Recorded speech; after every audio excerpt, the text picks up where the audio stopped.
dare you?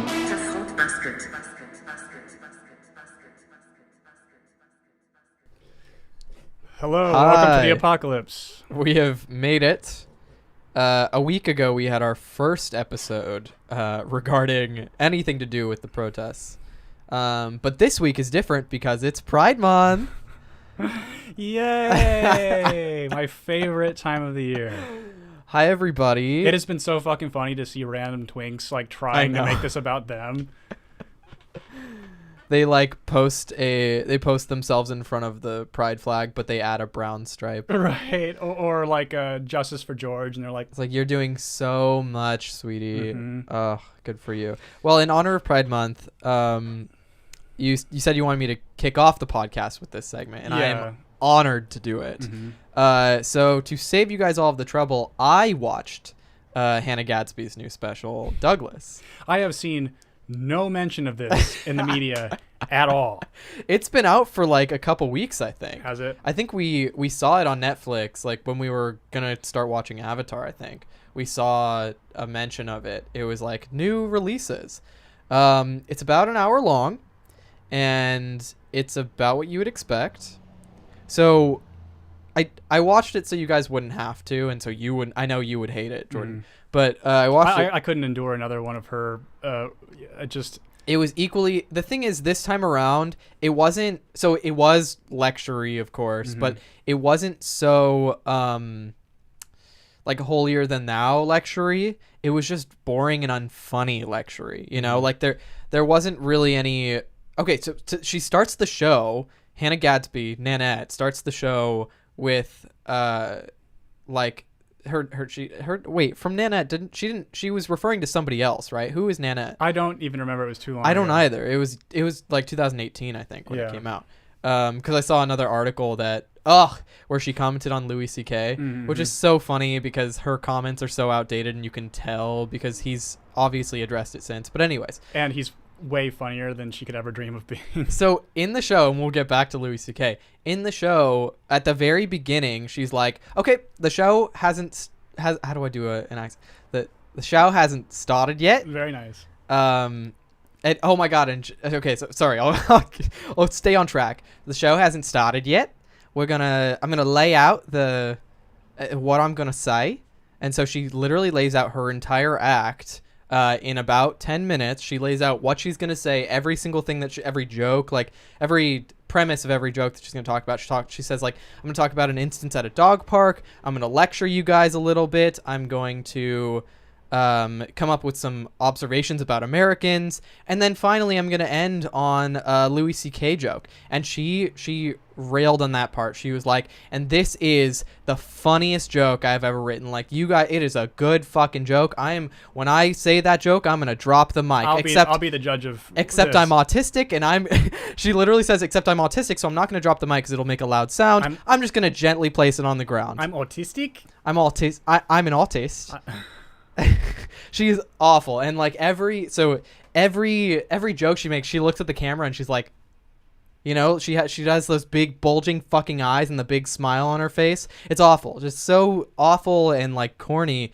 And all, like, granted, there were some instances where I let out like a nose flare, you know, like that kind of thing. But so she lays out what she's gonna do, and she goes into her observations about Americans, and she says stupid stuff and that's really quickly. That's the thing, is that without lecturing, she's a shitty Australian comic. Yes, exactly. And so she goes into her observations about Americans, and she's like, we're so good Australians are so good at abbreviating things, but it's because we're lazy. And it's like, haha, great. Like we shortened petroleum to petrol because it's easier to say, and it's shorter, and it means, you know, the stuff you put in your car to make it go. And she's like, but Americans are so stupid that they decided to call petroleum gas. And she's like, but what's so weird is that petroleum is a liquid, and gas by its very definition is not a liquid. And people are like, oh, it's so funny.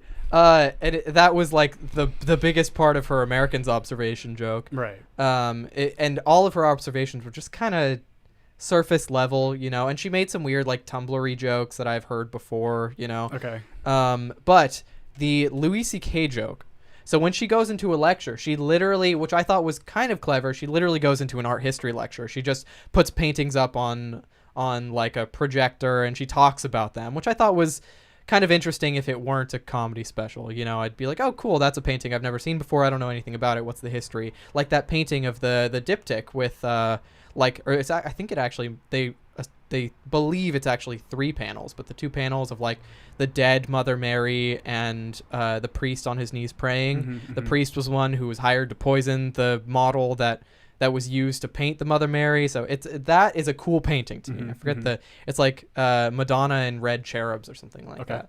But sorry, I know I'm getting off topic. But the thing is, like, she goes into an art history lecture. She shows paintings up on the projector. And then the very last painting is like Mother Mary with baby Jesus. And he's got like, he's like chubby, of course. They didn't really know how to paint babies back then.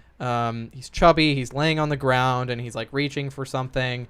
And this is the final joke of her special. Okay. It's a chubby, red-headed baby on the ground lying and like sort of reaching. And she's like, and this is the first known portrait of Louis C.K. And then she sets down the mic and leaves the stage, and the crowd is going fucking wild. They absolutely love that joke. They go absolute hog wild. She's giving a sermon to her congregation. That's what her disciples. Yeah, exactly. It was so it's not bad enough to where it's like funny bad. It's not worth a hate watch. It was just like boring and pandery. Neither was Nanette. Nanette was not. I mean, it was worth the hate watch to, I guess, critique it or talk about it. But generally speaking, it was absolutely disastrous. So yeah. So out of 10, what would you give Douglas? Oh, like a 4.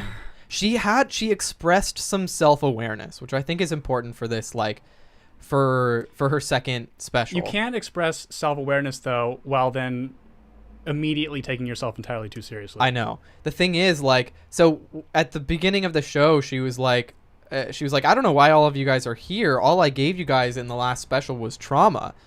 And then she goes on to say, like, the only thing that I regret about that special is front loading all of my trauma into that special and not spacing it out over many specials. Because if I had known it would make so much money, I would have done that. She makes some kind of joke like that. And then she like talks a bit more about Nanette and how like she was so like hurt but impressed by the hatred that she got. And then she goes on to say that men are so stupid that they still reach out to her to be like, I don't know who you are, or like, you're not funny, or that wasn't a comedy special. She talks for a few minutes on that. It really was not, like, my honest review is that it really was not, it's not worth a watch, but I figured I would because we talked about the last one, and this is just, it just wasn't good. And like, she could have, she can't, she's just not very funny. She could have delved more into the self-awareness and like, it's just like, and then she talks about autism. She says that she started as self-diagnosed, of course, and then her friend started to tell her that she seemed autistic, and then she was like, oh, well, maybe I am. And then she goes to a doctor and like, yeah, you might be a little autistic. You might be autistic. Yeah, you might be an autist. I'm an autist. No, autist. No, you're actually not funny at all. No, you're really unfunny. Oh no. Oh no. She talks about like growing up as an autistic kid and how like she would make she just wouldn't get lectures, or she would fixate on certain things. It just Tim Dillon said he interacted with her at the Montreal Comedy Festival and said there's something missing there. She's autistic. Something wrong with her, yeah. And like, well, I believe that she is. Sure, yeah, that's fine. I just like, I don't know, the incessant just like men are stupid and bad and like from Nanette bled over into her like reaction to the reactions of Nanette, right? You know, and like I just like leave that chapter behind and talk about why it was dumb at points, you know. Sure, yeah. I don't know, it again not worth a hate watch. Just take my word for it. It was mediocre at best. So even in these dark times, comedy from Hannah Gadsby could not take you out of it. No, I am that is the thing. I don't think she commands a room. She doesn't command a global room her Netflix audience is very much a Tumblr audience. She does not command a global group in order to distract them enough from the fucking horrific things that are happening in the world right now. So this actually segues me nicely into talking about this stuff, which is what we're all talking and thinking about. So the kind of ideology that even gave Hannah Gadsby a platform in the first place to show off her misery porn is the same ideology that made me get into a massive confrontation with a really good friend of mine who happens to be black. So all this stuff's going on, and we said it on the podcast. George Floyd was murdered. It was completely unjustified. We do not support any part. Like, police reformation needs to happen immediately, and it needed to happen a long time ago. So all these things are out in the open. To me, Black Lives Matter, the statement is redundant, but fine. They can go with it. I'm with you on all this kind of stuff. So we're all, and the illusion that's being created is as if the majority of this country does not agree on those facts, which they do. They do. But with this friend, which it was only on Instagram. Only on Instagram she was posting this. So not taking into account that we did an hour-long podcast talking about all of our feelings about this and how maybe society could change these problems that caused this thing to happen in the first place. And not to mention that we actually went to a protest, which we'll get into later here, which she did not, from what I can tell. But the things that she started to post were these things that are saying that if white silence is white supremacy, right? So, and it was on day 3 of this being consistent on there, I had to finally say something of like, what I was trying to call out is how impossible this particular ideology that would create that statement in general does not look for any kind of solution, because it says white silence is white supremacy, but also speaking for black people or speaking to them or even having these conversations is also white supremacy as well. It's considered to be silencing black people. Right. And so it's an impossibly unfuckable, ridiculous situation that has no fucking solution, because it's an ideology that does not want answers. It wants anarchy is what it wants. And by making these conversations impossible to have, they effectively can advance their goals. So what I was trying to say to her was, I choose to do this in the way that I want to do it, which is by doing podcasts, by telling black friends that I know how to buy firearms legally, because I think it's going to be really important in the future here.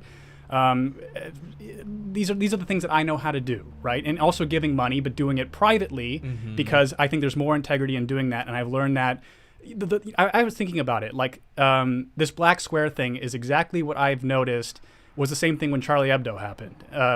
And people were posting that Eiffel Tower thing on Instagram. Je suis Charlie. And it was empty, meaningless, and did nothing. And so, but people can feel like that is the amount of activism the amount of effort of activism they have to put in to make a change. And it does not do anything. It doesn't do anything. So that's what I was trying to tell her, is like essentially just, you're not the arbiter of how people choose to protest or be upset or whatever.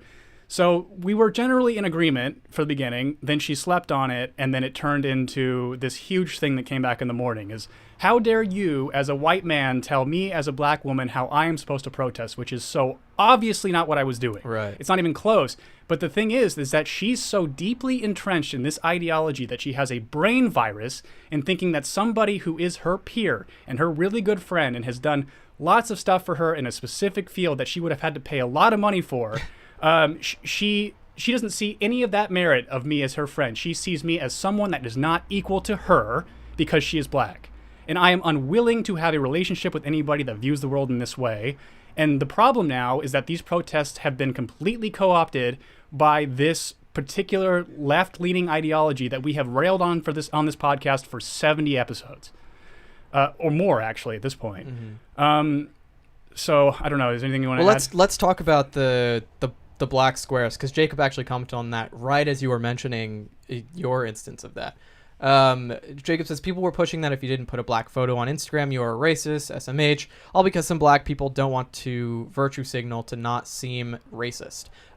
So the thing is, with that black photo, there was like this like short-lived movement of Blackout Tuesday, which would have been yesterday. Which is, I'm so grateful that I could not sleep Monday very well, so I was up at like 3:30 in the morning, and I deactivated Instagram right when that shit started to start to come out. I'm like, nope, not fucking doing this. Like, Instagram in particular right now is the most toxic platform for discourse. I'm sure that Facebook is as well, but I haven't been on that fucking piece of shit for years. Sorry, go ahead. No, that's okay. So people decided that yesterday was going to be Blackout Tuesday. So in solidarity with the protests, people were posting just a black square on their profile with a hashtag like BLM or hashtag Black Lives Matter. However, it immediately backfired. There are something like 20 million posts of just black squares in the Black Lives Matter hashtag, when previously, before Blackout Tuesday, it was being used to spread information about protests and injustices that were happening, people getting hurt by police, people getting arrested and where they might be. So the 20 million posts that were made by people who your friend, it was encouraging, the type of activism that your friend was encouraging, those 20 million posts now completely blocked any spread of information on Instagram using that hashtag, using many hashtags, BLM, Black Lives Matter, George Floyd, protests, stuff like that. All of those completely flooded with black photos. And so now, sometime yesterday, people were like, hey, stop posting this. If you're going to post this, at the very least, do the first image as a black photo and then make like a swipe to the right to see information on how to donate, how to organize, stuff like that, what to bring to a protest. Help in some way. Don't just post a black square. Right. But the thing is, like, the empty...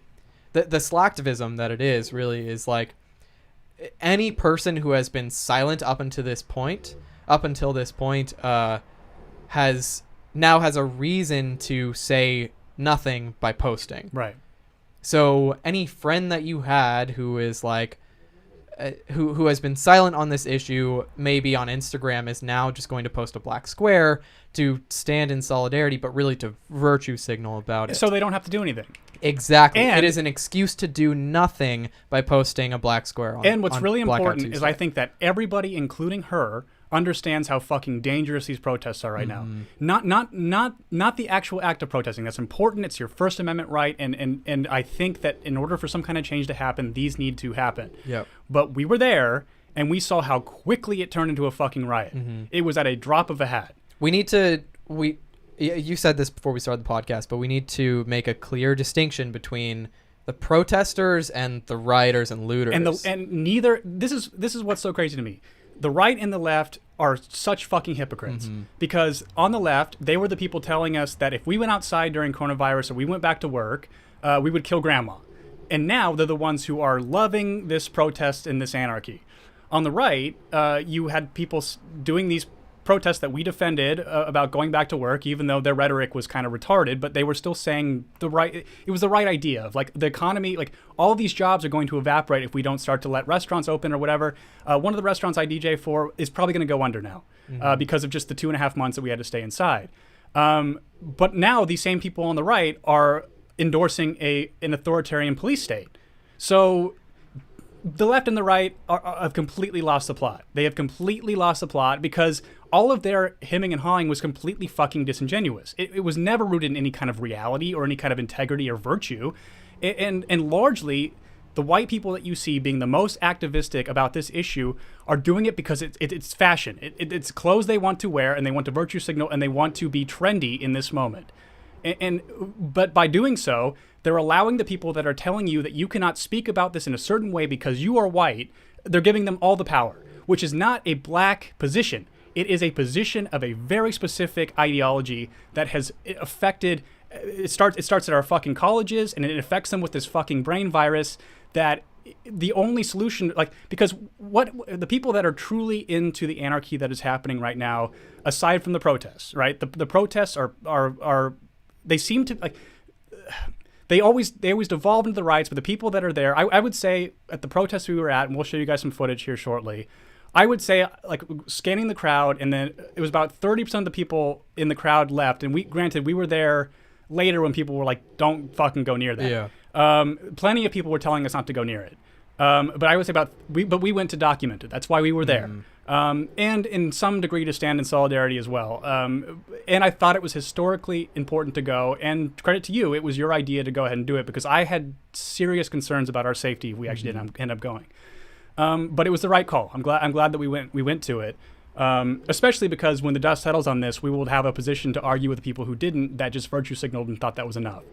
But I would say out of the crowd, about 30% of them seemed to be purposefully agitating so that the police would start to push back and they would get either the moment on camera they wanted or they could start looting, which we saw happen immediately after it started to pop off. Small instances of that we saw were like, or what I saw rather was, or I think I saw, was people throwing like empty water bottles at the police line in front of them. People like the fireworks. That's the one that set it off. So the fireworks for sure. We saw a couple of those actually when we first walked in. They were going off constantly while we were walking over there, and I would say while we were there, about 3 of them went. I'm not talking firecrackers. I'm talking real big fucking like shit that can blow your hands off. So, and the cops endured this to, I guess, their credit. Although I'm not willing to go that far and say it, for about 45 minutes, I would say, before they had enough. And but I don't know which it was. I don't know if it was the fireworks that made it all turn into chaos, or if it was when the SWAT team arrived is when they got permission to start pushing forward. So, and then, the curfew kept getting changed arbitrarily. So if you were already there, you were getting 4 different alerts of what time it was happening or what was going on. On our walk over, they changed it. They changed our curfew. And so by the time we got there, it was like 15 minutes past the newly instated curfew that they enforced.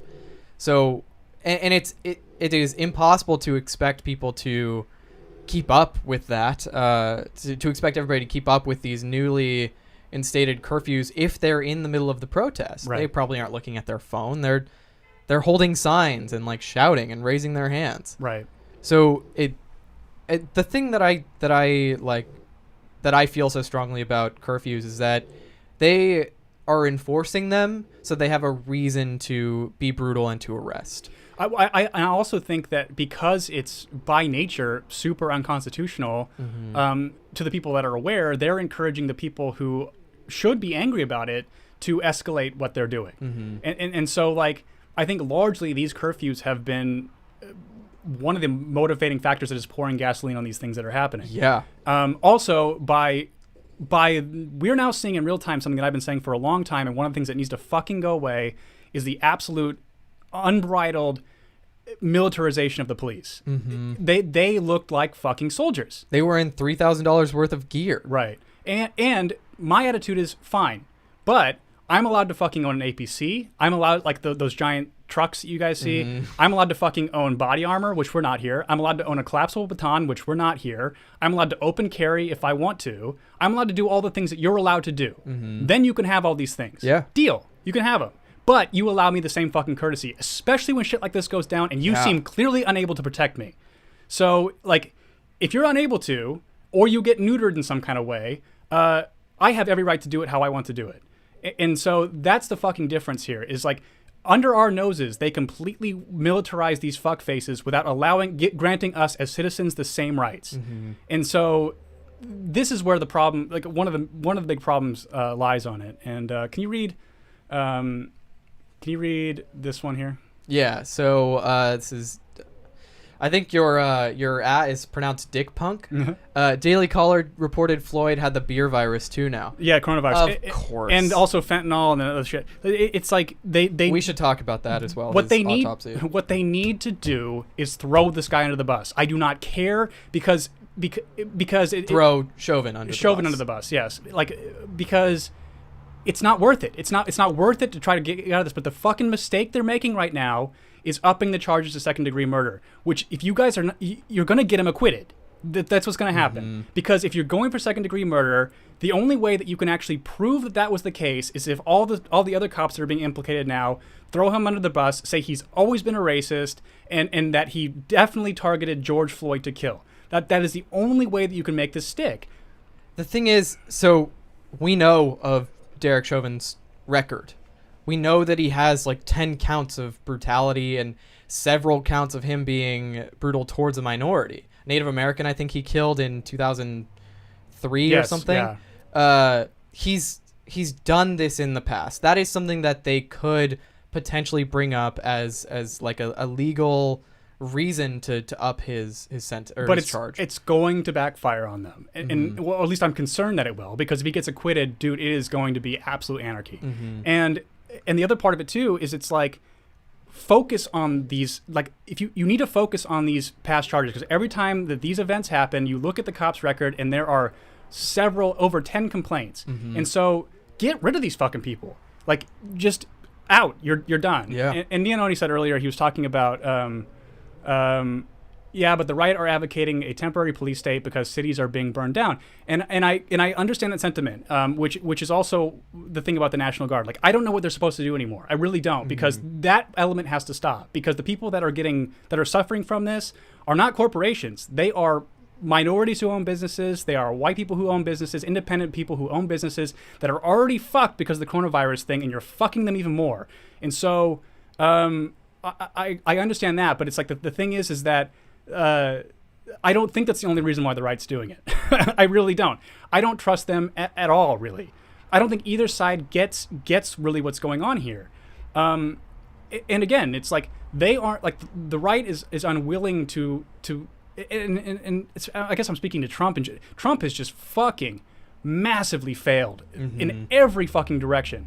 He has so much that he could have done just to seem like a leader, or quell, or start to squash some of the fire. He is not interested in putting the fire out, because the conversation can't start until you put the fucking fire out. And his house is on fire. So, but the problem too is that the media is also running fucking counter interference on this by saying that the protesters were gassed so he could walk over to that church, which is completely unfucking true. But it took me like a fucking hour to figure out the reality on that, because, and also too, I don't know what the media is doing anymore. Saying that these protest groups have been infiltrated by white supremacists, like saying that, and then also focusing on the demographic, like it's white people who are doing all this, white. And so what you're going to end up getting is a fucking race war. And it almost seems as if they want it. It really does to me, truly. But I mean, we've been saying that for months, that they want us divided. And this is the best way to divide us right now. They see a problem and they're going to shove a wedge into it and get as much division out of it. Kevin says, I'm confused. I see black-owned businesses getting help from the black community, which is great, but what about the other races whose businesses were vandalized and looted? Why is everyone, I guess, not helping? Just helping their own color. Or just helping their own color. Well, it's because this climate and our media has made us so fucking tribal that any deviation from the conversation that the person you're talking to wants to have, they lead with their emotions, and logic goes out the fucking window. We saw, so there's a photo circulating that I'm sure you guys have seen. It's rooftop Koreans are back. They are, and I think like when we saw in the LA riots in 92, it was 92, right? Right. In the LA riots, the rooftop Korean thing, it's become a meme, of course, but because they were awesome. It's true. They're awesome. So the rooftop Koreans, as they call them, were defending their own store. So a Korean man had a gun shop and another one had a jewelry shop, right? The jewelry shop was getting looted by a gang, or it was largely Latinos. So these Koreans called the police, and the police were not coming to help them. The police were preoccupied with other shit. And so the Korean business owners took it upon themselves to arm themselves with their friends' guns and defend their jewelry shop, of course, by shooting the people trying to loot it. Right. And obviously that is an example of like color solidarity and citizen justice But the thing is, like, I think it's just I don't really know how to explain it, but I think we'll just see that for all of time. Well, I think I'm glad you brought up 92, because I think that what's really important to remember about the Rodney King riots, with just a slight knowledge of history, is that we all agreed Rodney King getting beaten to that extent was completely inexcusable. But nobody who is alive today that was alive during that views those riots as a positive. Nobody. Right. And so, I mean, all the footage that you see of it is objectively horrific. Absolutely indiscriminate. I mean, like, Reginald Denny got beaten worse than Rodney King, and pulled out of his truck forever is disabled because of what happened to him. And so on the, and then you see these trucks that are trying to escape this shit, and like, fortunately, did you see the guy who was in the truck with the tanker that drove through the freeway? Remember that video? Yeah. So he got let out of jail. Because everyone seems to be unanimous on it, he was like, they had set a curfew while he was driving, and they didn't block the freeway off.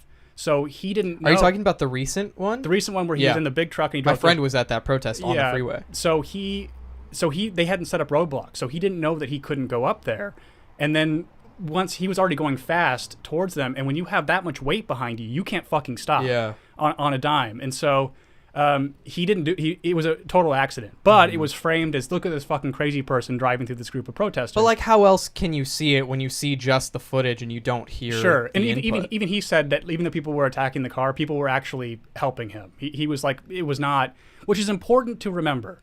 Like, most people in this country are good. And we need to all remember this. And there are good black people, there are good white people, there are good Asians, there are good gay people, there are good every type of good Republicans, good Democrats. There are good everything.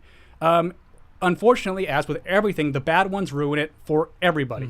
And now it seems like this has become the opportunity for the bad in our society to coalesce and consolidate their power into creating mass destruction across all of our cities, officially undermining the fucking protests. But the protesters do not seem, because it is seen as a conservative talking point to condemn these looting and this rioting, it seems as if you're not in solidarity with the movement. And in fairness, there is an element of chaos that has to happen for legislators to see how serious people are, and so they need to fear the populace. That needs to happen. And I think they do now. I think they effectively do. But the fucking problem is that we have Trump, who's a completely ineffective leader during this, and then we have Joe Biden, who was foisted onto us as a completely undemocratically elected in the primary person, who wrote the '94 crime bill, which is why we're in this fucking mess in the first place. Yeah. Can you read? I guess Kevin here. All these business owners whose businesses were destroyed from the riots on the media are like, yeah, I mean, it's sad how my business is destroyed, but I get why they did it. And I'm like, what? All I'm saying is just be classy when you protest. I'm not seeing many people who have their business. The one that stuck with me is that elderly black woman who was like, you have destroyed my whole life. I think she owned a grocery store and they burned it down. And she's like, I'd rather be like George Floyd. I'd rather be dead. You literally destroyed my whole life. Yeah. It is awful, some of the things that we've been seeing. Yeah, and Gio says the only looting and burning I liked was when the Atlanta CNN building got defaced, and that's what it is. That's who we need to fucking deface. Go to de Blasio's house. Go to Nancy Pelosi's house. This is the shit that you should be doing. Like, make the elites scared. Don't make civilians scared. Right. Especially not lower class civilians, which is what you are destroying. Urban areas are largely not wealthy people on the ground. They're they're way away from this shit. You were saying, like, the elites need to be a little bit scared of the populace in order to incite change. If we hypothetically directly scare people like de Blasio and people like Pelosi, change will happen quicker. Right. I mean, the reason that all four of them, so originally Derek Chauvin was the only one who was charged with third degree murder and manslaughter, but they charged the other three officers like today or yesterday.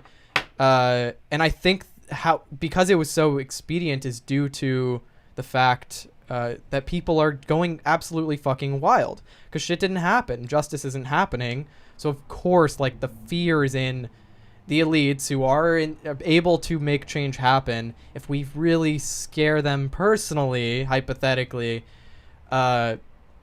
things will change. Right. Can you read Jacob's comment here? Oh, not that one. This one here. Because you keep saying this, and I need you to understand something. Trump can't do anything though, says Jacob. He can with his words, and he has fucked it up at every turn. So, like, yeah, dude, maybe black unemployment was down.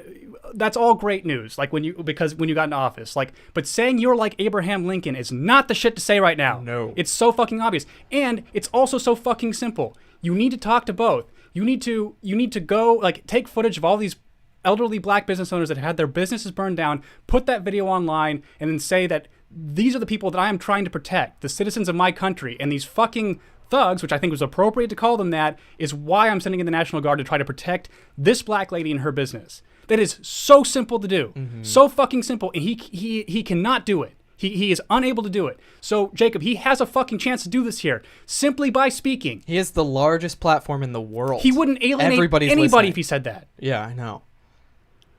Unbelievable. That he has just fumbled it, like you said, at every turn. So we should probably show the protest here. Yeah, there's something that we didn't get, and that's the looters. Like the one group of like isolated looters that we saw. We didn't get footage of that. Do you want to talk about why? Oh, well, I will after we show the last one. Okay. Yeah. So this is us approaching the protests here. I'm angling the camera up a little bit to respect people's faces and privacy. But as we get closer and the crowds get more indistinct, I'd bring it back down. You can see there's a lot of people. So just so you guys know, we're on Broadway and Pine, which is in downtown Long Beach, which this is the epicenter of everything that happened. Mm-hmm. If you even like look where that anarchy flag is waving, that's where the police line is, and you can see sort of like the helmets, the tops of them. Yeah, you can see them right here. This is where the riot brigade is right here, and this area had already started to get looted, which is why they lined up here. So that's the end of the first clip. That's just us approaching. Here's the second one. This is us actually like here at the protests, and they're chanting.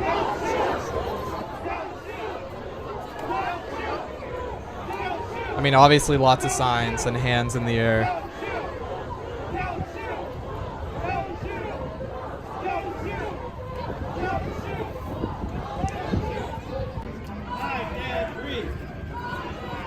And you can just see like the sheer volume of people here is insane. It looks like more than what we saw as we were approaching.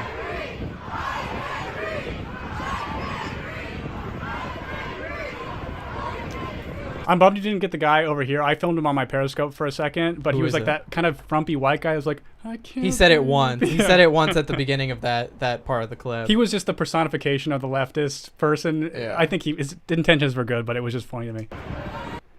So then there's one more. This last one. And so we were at the protest for like an hour before things started to hit the fan, and this is things starting to hit the fan. So I started to tell you we need to get out of here right now. I have this ability to just sense things. We held back for about 5 minutes after you had said that, and then this is what we saw.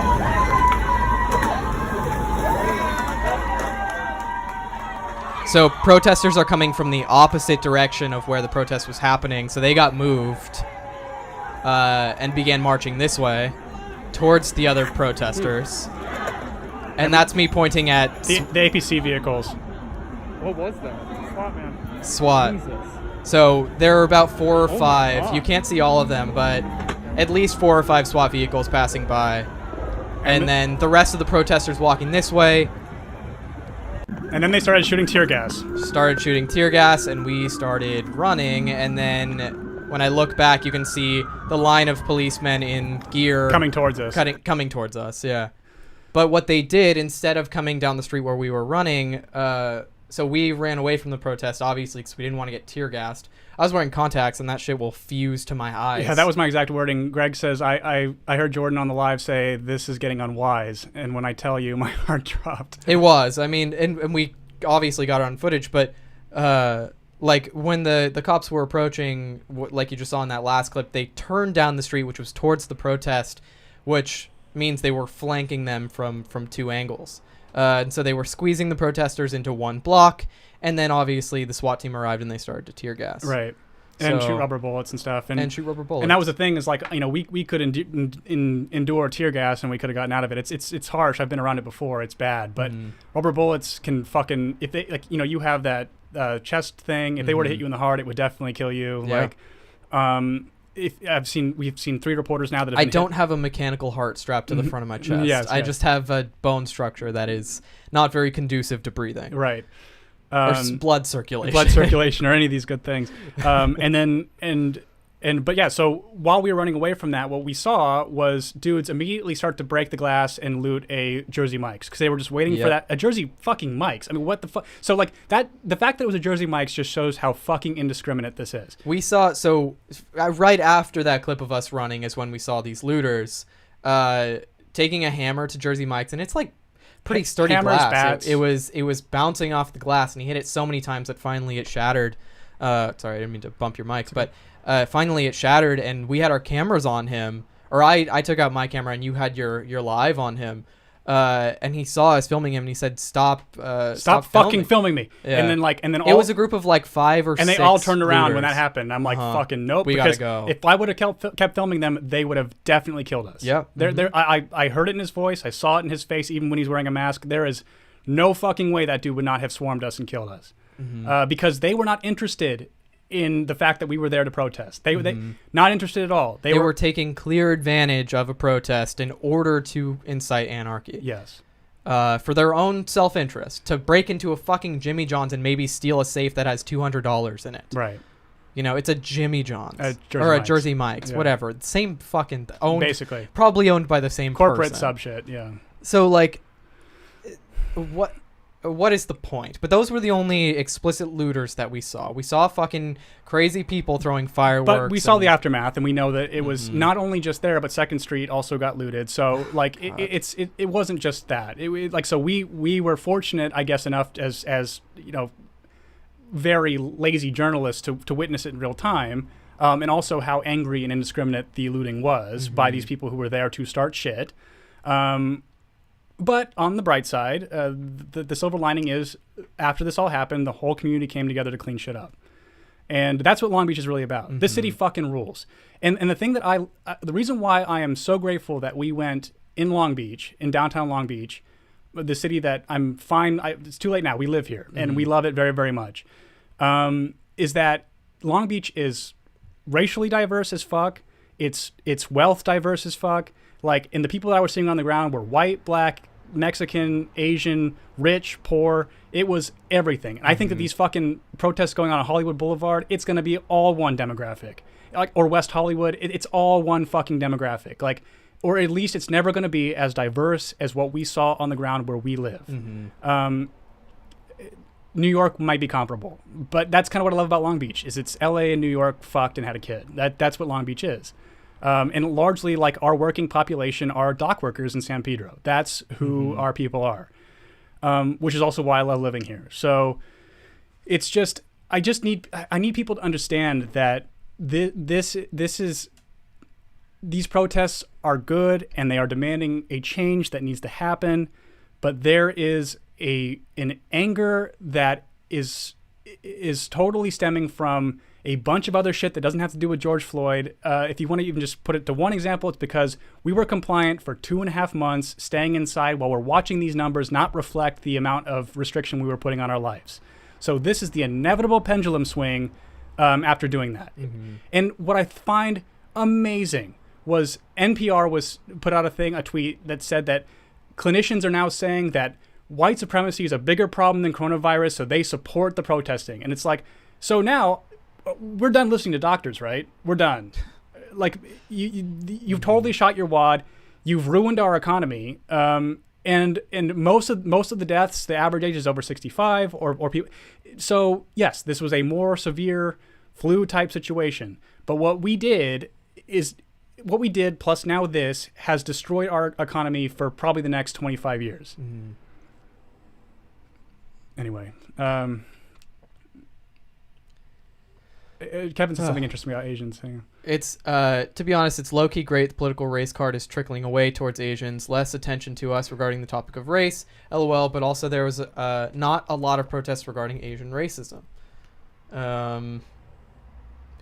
You know, it's interesting. To that comment, it's like occasionally there are some viral media moments where Asian activists get upset, but it seems like Asian activism is not very powerful to other Asians, so they're just kind of like, eh. I think it's because largely a lot of racial anger comes from your group, whether it's through society or systems not performing very well, and Asians are crushing it at every metric. They are way more educated, wealthier than white people per capita. So it's like, I think that it's no matter what sort of betrayal they have in the media, it all sort of comes back to they're succeeding massively in America. So it's and I'm not going to make any speculation as to why Black America is not by a lot of metrics, because I'll leave that up to other people to have that conversation, because it's kind of gauche to even try to guess, because it really is incredibly nebulous. Like there's really no direct answer. And if you focus on one element of the answer, which is probably true, you do sound like a fucking racist. So I'm not even going to go there. It's not worth it. Yeah, Mackenzie says, I couldn't go to my friend's funeral this month. Thousands of people will be at George Floyd's funeral. Exactly. And I have a friend whose dad died of brain cancer during this. She was unable to bury him. They were unable to mourn him. They still can't. You can't go to church right now, but you can go to this. Yeah. And I'm sorry about the loss of your friend as well. Thank you, Gio, for reminding me to say that. Go ahead and read Jacob's comment. Yeah, if people want whites to take this protest seriously, they have to stop making it about race and instead be honest about what it is, the state of abusing people. And the thing is the problem is that the right only galvanizes the right, and the left completely dominates the media sphere, and they cannot not make this about race. They are I can give you 10 different videos of black people looting stores, but what they're showing is the opposite, which is true, because the reality is that largely white folks are raiding are looting, largely like white areas are looting. They're all looting. It's all all races are looting. And so of course the Nike store you see in a largely black area is getting totally pummeled by black folks. But the same fucking Nike store in a white area, I have a video of that too, where crazy white people are doing the same thing. So the looting is not a race problem. It is an angry people problem. And people have the right to be angry, but if you let your anger boil over to this point, the cause that is important for us to talk about is going to be completely diluted by your chaos. Yeah. Oh my God, yeah. The K-pop fan cams is so fucking savage. I just saw this, so I'm a little benevolently weaponized autism. Is K-pop fans flooding police tip lines, like police video tip lines with their K-pop fan cams, which is basically them editing together footage of K-pop stars being like, "Oh, I love them." This is what I saw. White pride trending #2 on Twitter due to K-pop fan cams. Co-opting the hashtag to shut it down. Benevolent. Good. There was an app that was created by some police department that was like, hey, if you have any tips or videos of looting that's happening in your city, send it to this app and we'll go through it and find whoever was looting. And they had to take down the app. They had to shut it down indefinitely because they were flooding it with fan cams. It's kind of awesome. It is kind of awesome. So thank you guys for doing that. I know we've shit on K-pop fans for a long time. And here's the thing. So I think that 40% of the cops are a fucking problem. At the very least, if it isn't because of complaints or whatever else, there clearly is not training in place for these people. None that's important. Of how to prevent these things from happening to begin with. They're not trained. A lot of these people are veterans, and I'm not shitting on veterans, but they come with being a veteran in active combat comes with a fucking host of other problems. And if you're somebody who was trained to kill indiscriminately somewhere else, you will do it here domestically as well. Yeah. And plus PTSD and all these other things that the Veteran Affairs Committee do not fucking deal with at all, which is a conversation that we should be having as well, for sure. I'm not saying bar veterans from serving in the police force. That's not what I'm saying at all. Just treat them when they come back. Exactly. But so if this does not result in massive police reformation, but the problem is that there is no messaging from this. There's no leader. There's no messaging. There's no demands. There are obvious things to ask for during this, and it seems like it's because this isn't about racial division. Kelly Thomas, the white guy here in Fullerton, was beaten to death by a Latino cop. So this is about police brutality. That is what it's about. And it happens to everybody. And I could throw out these stats, but I'm not going to fucking do that again. It goes to every single group. Every single group gets affected disproportionately. Every group gets fucked over by this. And so, but if you continue to make this about race, You're going to alienate the majority of people in this country that are white. That's what you're going to do. And then your cause, because you need us as much as we need you. And so I'm not somebody that can be swayed by the propaganda in either direction. But you're not gonna lose me. But if you choose to go in that direction, I will be reluctant to support your movement. Don't put me in that position. That's what's making me so angry. Do not put me in the fucking position where I have to ally myself with a fucking race. Don't do that.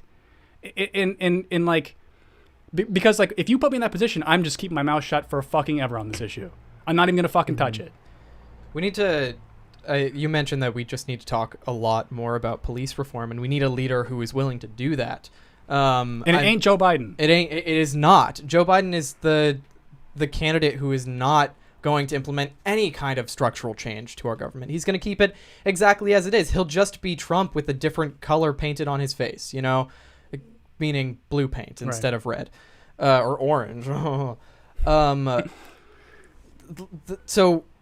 But like police reform needs to happen, but like you said, nobody's talking exactly about what needs to happen. And I said this to you before we started the podcast, and I said this to your brother as well. Like a vast majority, I think 90% at least of Minneapolis's police department, the police officers serving are not from Minneapolis. They live outside of Minneapolis and they commute to Minneapolis for many reasons, but they do not live within the community that they are if you claiming serve to your protect. District, you have to live in it. And we have said that before. And we said it when we were talking to Steve. And I have said it before that even too. Like if you're an elected representative of a certain district, you have to fucking live in it. If you're going to police a certain district, you have to fucking live in it. And also like there needs to police investigations cannot be done internally, number one. And the community outreach that police need to participate in as civilians needs to fucking happen immediately. Because the only time that we see police are when their police uniforms look like the fucking military. They do not look friendly anymore. No. They're your neighborhood cop with it's gone. The blue shirt, short sleeve shirt gone. With just a tool belt. Absolutely gone. Absolutely gone. Yeah. Well, the thing is, like, sorry, you go ahead. Sorry. It's just I think I just lost my train of thought. I'm so sorry. Go ahead. It's okay. I want you to read Niano's comment here. The media's intentional refusal to highlight police brutality against non-blacks has killed the opportunity to galvanize people of all colors and political beliefs to unite against abuse. I agree. And it's what we were saying about keeping us divided. The media choosing to keep us divided. We've said that for months. Yeah. But this is, and that isn't like an I told you so, but like we fully agree with you is what I'm saying. It's like they're keeping us divided, and to do so, they are taking the opportunity of these protests to only highlight police brutality again't black people, right? To make us feel more racially divided. And that's the point, because it gets you to fucking tune into their shitty networks. And all of this division isn't about any kind of justice that's coming from the elites. That includes the media. It is about how do I make money and capitalize on a crisis. That's all they fucking care about. Neoni says also, if I name the white folks killed and abused by cops, I immediately look like I'm saying that it's not a problem that black folks should be concerned with. And largely that has to do with I've squarely placed that blame on the shoulders of the intersectional black rhetoric that has come out of the universities. Like it has completely diluted the conversation. And it seems like it wants to keep every minority, including gay people, in this perpetual victim state. And if you're in that state and you think that you're a victim that severely, you don't want to hear from somebody who has a different set of information or facts. You have no interest in it because that person is the problem, because you have been told and indoctrinated that is the issue. I think so the counter argument that I see to Nianone's comment is like you said, Kelly Thomas, right? A white guy killed by a Latino cop. Why did white people not get outraged at that? Why was there no spin up about a white man dying to police brutality? And I think it's just like, one, it's awareness. We don't know of these things happening. And two, there's no outrage. So we don't, and that of course sparks more awareness. But the thing is, like, white people did not take to the street to protest the killing of Kelly Thomas. And I don't know why. Maybe they just don't care. But black people took to the street when George Floyd got murdered. So, I mean, there's an obvious difference to the reactions of things happening. And I mean, look what George Floyd's murder caused. This insane amount of protesting globally, but Kelly Thomas didn't. And I don't know, maybe the media is just not... They don't care. They don't care about the white lives that are dying. I could only find stories about that at the time when it happened from local affiliates. That's literally the only people that were talking about it. And the cops were acquitted. So, but and again, it's like people need to recognize this as well, that the faces that I see the majority of in these crowds are white faces. So they're as mad as you, but they also need to see what's happening to them on the brunt, like what's happening to them from a police force that has gone completely unchecked and has no restriction. And I think it largely has to do with these police unions that are largely dominated by the Democratic Party. Like, there is so much blame to place on Democrats about this, and all of it spinning out of control. These are all majority Democrat cities, as are most urban areas. They are. So, like, it's just that, like, I'm only saying that because there's this, the Democrats are seeming to want to capitalize on this to make themselves seem more amenable to the public than Trump. And it's bullshit. They're fucking liars. Can you read Tom's comments? Tom says, once things started in the 50s and 60s, the unrest went on for over a decade, and I'm pretty sure that's what we'll be seeing now. It took that long then to scare the powers that be to make substantial change, and I think it will be years for that to happen again. I do too. Yeah. Okay, so read his thing. Yeah, Sean, there is. It is ignored by the mainstream media. Google Duncan Lemp. He was white, murdered in his own bed by cops. Yeah, no, not his great. His family and community protested and were threatened with jail time for defying lockdown. The media said nothing, and that's exactly the problem. The media is, of course, taking advantage of protesting done by black people to further divide us rather than unite us against all brutality by police against civilians. Agreed. So yeah, the media says nothing. I agree with you, Neononi. It's exactly it. They don't actually care about the lives being lost. They care about the money to be made off of the division that they can create. And we'll end it on that. Like I think that you stop being angry at each other. Be angry at the elites. They deserve your vitriol. And I'm going to leave you guys with a video that I think is really important and has kind of gone viral, which I think Trump should fucking tweet this video. I don't know why he doesn't. Yeah. The audio is fucked up. This is from an ABC affiliate in New York. It's gonna be coming out of one ear. It's gonna come out of your left ear. I wanted to correct the audio, but I didn't have time to do it today. So we'll leave you with this, and we will see you on Friday. Yeah. Goodbye. These are people who live in public housing, and you just made a melee. You took down bus routes. There are people who live in this neighborhood who have to go back uptown to work. And you are here profiting off of our pain. So you protest every single last one of you.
So do me a favor, for every single person out here protesting, remember, there's 3 homeless men who rely on that as a charging station.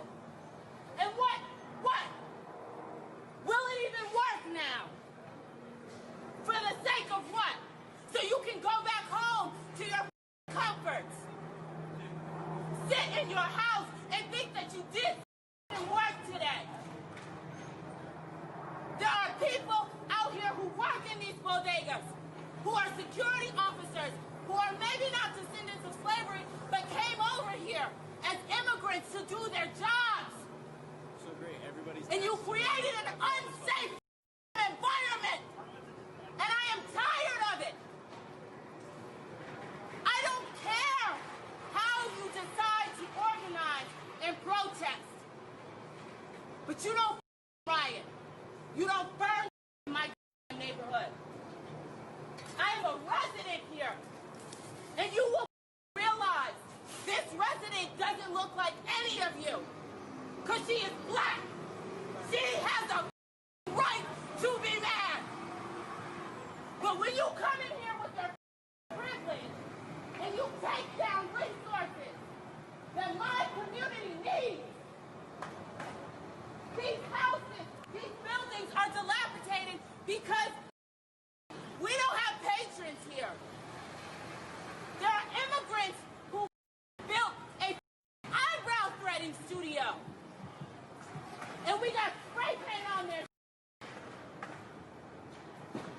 So you want to do something? Make sure you're registered to vote. So fire, and you better pass it on to all of your friends. Good You night. stay out of our neighborhood and you take this to the corporations, you take it to Wall Street, but you don't come on this block. Period. This is a neighborhood with immigrants. And you should treat it as such.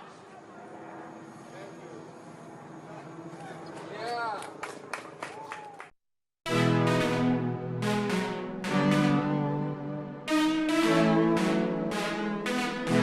This is all wrong. That's no good. How dare you?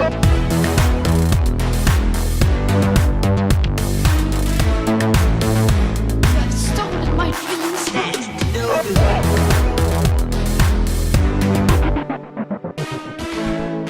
How dare you?